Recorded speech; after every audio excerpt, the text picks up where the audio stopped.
श्री गणपती स्तोत्र। साष्टांग नमन हे माझे गौरी पुत्रा विनायका, भक्तीने स्मरता नित्य आयु कामार्थ साधती।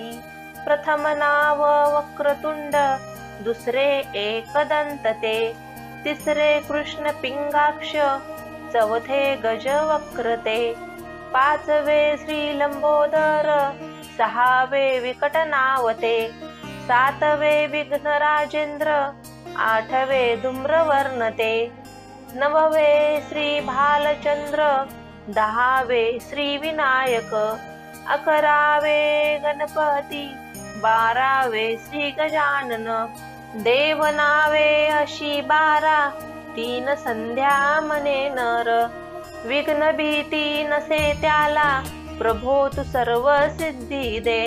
विद्यार्थ्याला मिळे विद्या, धनार्थ्याला मिळे धन, पुत्रार्थ्याला मिळे पुत्र, मोक्षार्थ्याला मिळे गती। जपता गणपती स्तोत्र, 6 मासांत हे फळ, 1 वर्ष पूर्ण होता मिळे सिद्धी न संशय। नारदाने रचिलेले झाले संपूर्ण स्तोत्र हे, श्रीधराने मराठीत पठण्या अनुवादिले।